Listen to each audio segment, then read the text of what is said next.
back to my channel. I am Heather Tiedemann. I am a realtor down here in the beautiful area of Lexington and Columbia, South Carolina. It is finally cooling down, guys. You can go outside, you can wear, well, if you're from here, you can wear a cardigan. If you're not from here, it's probably still quite hot, but it is amazing. 70s and low 80s. This is my time to thrive. My favorite time of the year. I'm so excited. But while talking about that, today we are going to actually talk about the 5 worst things about Lexington County, South Carolina. Completely different vibes than how I started off this video, but it is what it is. Sometimes we talk about the good things and sometimes we have to talk about the bad things. That way you are properly prepared when you are looking to make a move here.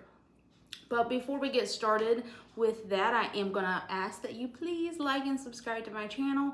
We are almost up to 350 subscribers. That's so exciting. And I really love making these videos for you guys, and I really hope they're helpful and they are helping you on your move to South Carolina. Just jumping right into the big one, the one that everybody complains about. We're just gonna go ahead and knock it out of the way. That is traffic. There's traffic. There's not that much to say about it. You are going to run into traffic, especially in our higher density areas. Sunset Boulevard, Augusta Road, downtown Columbia. I mean, you're gonna run into traffic in downtown Columbia as well, but downtown Lexington, you're going to run into traffic there. The same with places in Irmo, the same with places in Chapin. You are going to run into traffic in higher density areas. It's going to happen. You're also going to run into traffic in areas where there are a lot of neighborhoods. Bar Road, Wessinger and Chapin, Lake Murray Boulevard and Irmo. You're going to run into traffic there. It is inevitable. You can avoid a lot of that traffic by using your GPS. I am a South Carolina native. I drive thousands, tens of thousands of miles every single year. I know this area like the back of my hand. I use my GPS to go everywhere, even if it's home, because Google Maps, not sponsored, but if you want to sponsor me, you know, no, I'm just playing. Google Maps is great about diverting you away from areas that are backed up, and then not always 100% accurate. I'm also one of those people that I would rather, it may take me 2 extra minutes to get home if I just go away that doesn't have traffic, then maybe a longer drive, but I'm continuously moving, versus just sitting in traffic, not moving, even though technically it's the quicker way. But in taking back roads, there are a lot of back roads here. Really learning those and understanding how to get places that you want to go without hitting those main roads can be very, very helpful for you. But ultimately, you are going to run into traffic. Depending on where you're from, it could be really bad. Depending on where you're from, it can be a breath of fresh air. It just truly depends on what you are used to. So keep that in mind, because people are still shocked when they come here. There's a couple on this list that I bring up often, and people are still shocked about it every single time they move here. Number 2, this is one we don't talk about a lot, and that is marketing. So a lot of people move here and they're like, there's nothing to do. You even hear people that lived here all their lives. I'm guilty of it. I've said it before. We're 2 hours to the beach. We're 2 hours to the mountains, but you don't necessarily always want to be 2 hours away from something to do. But that's the thing, is there's so much to do here. If you live in Lexington, if you live in Chapin, if you live in even Irmo, you may have to travel into Columbia, which is, 20, 25 minutes away, but you're not having to travel 2 hours to the beach. You're not having to travel 2 hours to the mountains to find stuff to do. There is a plethora of stuff to do. It's just not marketed very well, in my opinion. It's hard to find. So even I have to go and I know how to find this information, which makes it a little bit easier for me, so I'm able to share that. But there is so much to do here. And you can find that. Always ask if you don't know how to find that, especially like, am I moving to Lexington, I'm moving to Chapin groups. Go in there and say, hey, what's going on this weekend? And normally I can find you something, 5, 6, 7 different events that are happening this weekend that no one's ever heard of, just because they're not marketed effectively. And even if they're not events, there are still a lot of things to do entertainment wise here, but they're just not marketed effectively, that most people have never even heard of them, even if they've lived here their entire lives. And I think that that is one of the big downfalls of this area, is people get here and they're bored because they don't know how to find stuff to do, even though it's everywhere. I could go out every single night during the week, and it would take me months to finally run out of things to do. So I really think that is something this area struggles with, and that is marketing appropriately to find things to do. Moving on to number 3. This is a common one. You've heard me talking about it 100 different times, but it is bad. It is bad. I hate to break it to you. The bugs and the heat during summer, but it's fall now, so the heat doesn't even matter. We forgot about that already. But people ask all the time, do we have bugs? Yeah, girl, we got the bugs. It's easier to tell you which bugs we don't have versus which bugs we do have. We have them all. Especially palmetto bugs. Those terrify people. We have those, and you will run into them. They're inevitable. You're going to see bugs in South Carolina. Just like our heat. You are going to find heat during our summer. It's going to be hot. It's going to be humid. We live in the Midlands of the state. We do not get the breeze from the ocean. We do not get the cooler air from the mountains. It is hot. It is very hot here. We don't have a lot of moving air. So we get the heat, and then we also get the humidity. So come visit during the summer, the dead of the summer. In July, beginning of August, come visit, see if this is something you can handle. Because I know a lot of people say, oh, well, it gets that hot here, or it gets that hot there. But I think people don't understand that it may get that hot there 1 to 2 days out of the summer, maybe even a week, but that is our entire summer. That is like that every day. You don't get a reprieve from it. So you really need to be prepared for that, or it's going to be a massive adjustment when you move here. As I mentioned, I'm a South Carolina local. It's still hot for me. You get used to it, but that doesn't make it enjoyable. So definitely something that you need to be prepared for. Summer, in my opinion, while amazing, there's so much to do. There's so much to do during the summer here.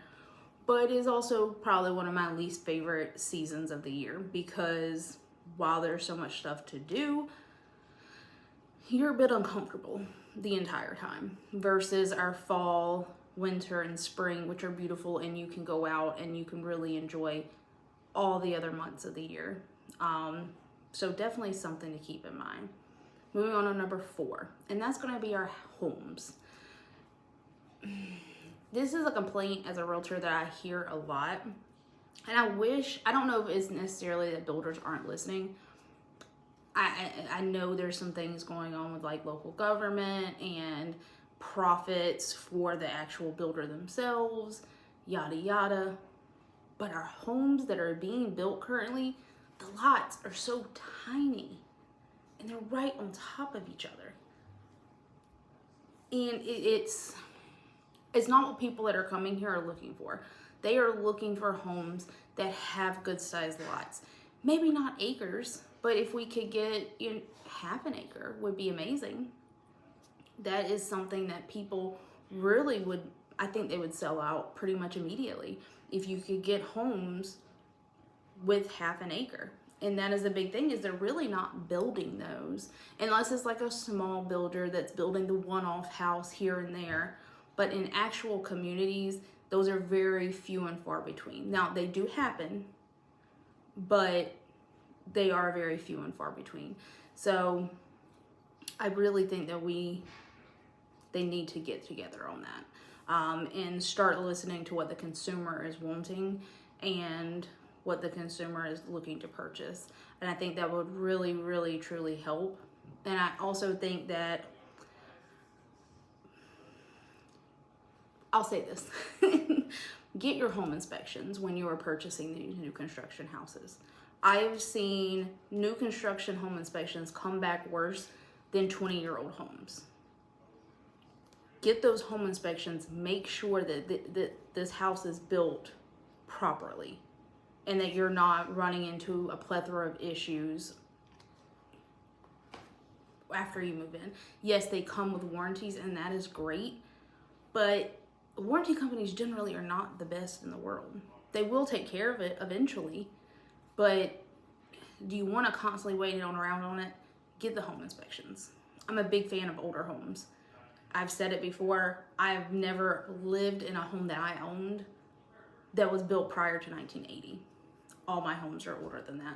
I love them. They have so much character. They're a pain in my butt because they come with old home problems, just like new homes come with new home problems. But it's just something that really keep in mind is if you are purchasing a new construction home, and I don't think this is specific to Lexington. I really think this is nationwide that we're seeing these kind of issues. You just need to be mindful and know what to expect going in.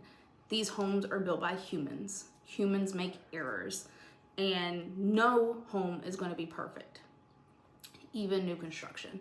So you need to have that proper mindset going in, is that things will need to be fixed, things will not be perfect, they are built by humans. Get those home inspections. And don't rely on the builder's home inspector. I can't tell you how many people I have heard which just went straight to the sales rep, which is fine. You can do that. I don't care. Do what you do. But the sales rep works for the builder, and they're probably not going to encourage you to get your own home inspection. Hire your own home inspector anyway. It's very important because some of these issues you may not even know of, because how often do you go in your attic? How often do you go in your crawl space? I know a lot of homes are built on slabs now, but how often do you go in your crawl space? It could be, a year, 2 years before you even see these issues, and then suddenly you're out of your warranty period. So get those home inspections before you even close on this house. Off my soapbox now. Moving on to our last one, another one we talk about, but is a massive expense that people don't take into consideration as kind of an afterthought. Depending on where you live in Lexington County, your car property taxes can be extremely, extremely expensive, especially in Lexington One School District. I've seen some crazy car taxes. Be prepared for those. They can be, upwards of $1,000. So I've seen some that are even more than $1,000. I have a 2020 Jeep. My property taxes were $451, but I'm in Lexington, Richland 5. So keep it in mind that those car taxes are going to be expensive and you're going to have to prepare for them. And when you're doing your budget, we talked about this in my cost of living video. If you haven't seen it, check it out. It's on my channel. You're going to need a budget for that. And each car that you move here, the first year you're moving in here, you also have a $250 transfer tax. Or fee on each individual car. So if you have 3 cars, that's $250 each. That's $750 in addition to the property taxes, in addition to the registration, in addition to getting your license switched over. The car taxes, I feel, are getting more and more expensive, and it's something you really need to be mindful of. Is it can be a very costly thing when you are moving here. Generally speaking, is it still much cheaper than what you were paying in property taxes in any other state? Likely. They just kind of call it something else. Instead of paying in on your real estate, where we get, much cheaper real estate property taxes, you're kind of paying a little bit more than you expect that you're going to be paying in our annual, which means yearly, vehicle property taxes. definitely something to keep in mind.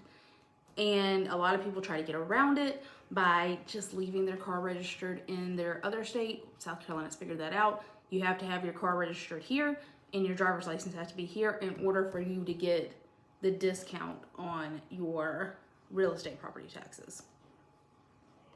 Just letting you know. So if you like these videos and you want to know more, definitely reach out to me. My contact information is down in the description box below. I'm always happy to answer your questions, hear your feedback. If you want to tell me about the worst things that you found about Lexington County, South Carolina, I'd love to hear them down in the comments. I know you guys love to leave rude comments. It's not calling anybody out, but I see you guys. So here's your chance. Leave them down in the comments below. I love to hear about it. Also, if you are not a part of our Moving to Lexington or Moving to Chapin Facebook groups, you can find us over there on the blue app. I'd love to see you, and I would love to talk to you. But until next time, bye.